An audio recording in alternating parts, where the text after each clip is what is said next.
ভাই রে ভাই, কি ম্যাচ হলো আজ! টি-টোয়েন্টি ক্রিকেটে আমরা জীবনেও এরকম ধরনের ম্যাচ আগে কখনো দেখিনি। ৫০০+ রান একটা একটা ম্যাচে ৫০০ রানের উপরে স্কোর প্লাস ৩৮টা ছয়, একটা ম্যাচে ৩৮টা ছয় হয়েছে। টি-টোয়েন্টি ক্রিকেটে একটি ইনিংসে সবথেকে বেশি রান এবং দ্বিতীয় ইনিংসেও চেস করতে নেমে প্রায় ২৫০ রান করে দিয়েছিল মুম্বাই ইন্ডিয়ান্স টিম। দারুণ একটি ম্যাচ আমরা দেখলাম আজ। যেখানে বন্ধুরা সানরাইজার্স হায়দ্রাবাদ এবং মুম্বাই ইন্ডিয়ান্স টিমের মধ্যে আজ ৮ নম্বর ম্যাচ হয়ে গেল, যেখানে প্রথমে টসে জিতে মুম্বাই ইন্ডিয়ান্স টিম ফিল্ডিং করার সিদ্ধান্ত নেয় এবং সানরাইজার্স হায়দ্রাবাদ টিম প্রথমে ব্যাটিং করে ২৭৭ রানে বিশাল লক্ষ্যমাত্রা দেয়। আইপিএল এর ইতিহাসে, শুধু আইপিএল নয়, টি-টোয়েন্টি ক্রিকেটের ইতিহাসে ২৭৭ রান আজ পর্যন্ত কোনো টিম কিন্তু করেনি প্রথম ইনিংসে, এবং আজ সানরাইজার্স হায়দ্রাবাদ টিম এই নতুন রেকর্ডটি করলো। যেখানে প্রথম থেকেই সানরাইজার্স হায়দ্রাবাদ টিমের ব্যাটসম্যানরা দুর্দান্ত ব্যাটিং করেছে। প্রথমে Travis head, Abhishek Sharma, এডিন Markram, শেষে হেনরিচ ক্লাসেন। দুর্দান্ত দুর্দান্ত ব্যাটিং সকলে করেছে।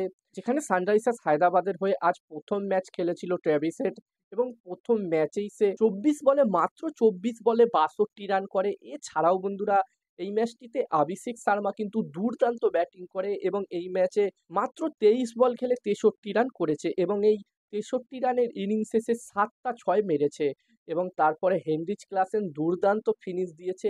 মাত্র 34 বলে হেনরিচ ক্লাসেন এখানে 80 রানের একটি দারুণ ইনিংস খেলেছে এবং শেষ পর্যন্ত সে নট আউটও ছিল। এবং হেনরিচ ক্লাসেন এই ইনিংসে টোটাল 7টা ছয় মেরেছে। এবং বন্ধুরা, এই ম্যাচটিতে মুম্বাই ইন্ডিয়ান্স টিমের হয়ে প্রায় প্রতিটা বোলারই কিন্তু মার খেয়েছে। শুধুমাত্র জাসপ্রীত বুমরা 4 ওভারে 36 রান দিয়েছে। সবথেকে কম 36 রান এখানে জাসপ্রীত বুমরা দিয়েছে। 10 রানের কম করে 1 ওভারে সে দিয়েছে। বাকি প্রতিটা বোলারই কিন্তু এখানে প্রচুর মার খেয়েছে। বিশেষ করে সাউথ আফ্রিকার যে আন্ডার 19 বোলার আজকে খেলছিল, সে কিন্তু তার 4 ওভারে 66 রান দিয়েছে।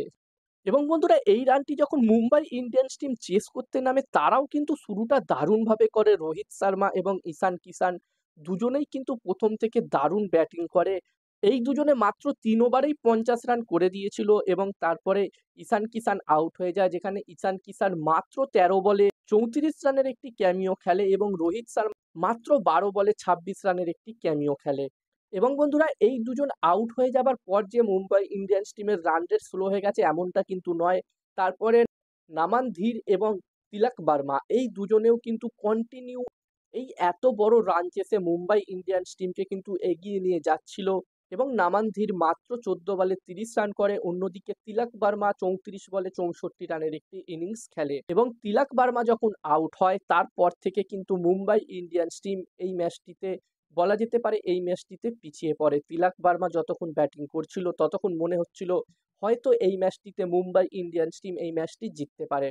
তারপরে বন্ধুরা, হার্দিক পান্ডিয়া কিন্তু এত রান চেস করতে নেমে খুবই একটি স্লো ইনিংস খেলে। 20 বলে সে 24 রানের একটি ইনিংস খেলে। এখানে হার্দিক পান্ডিয়াকে কিন্তু আরো ভালো খেলার দরকার ছিল, তবেই বন্ধুরা এই রানটি চেস হতো। অন্যদিকে টিম ডেভিডও আমরা দেখলাম স্লো বলের বিরুদ্ধে সে খুব একটা ভালো খেলতে পারছিল না, যদিও সে শেষ পর্যন্ত নট আউট থাকে এবং শেষ পর্যন্ত সে 22 বলে 42 রান করে।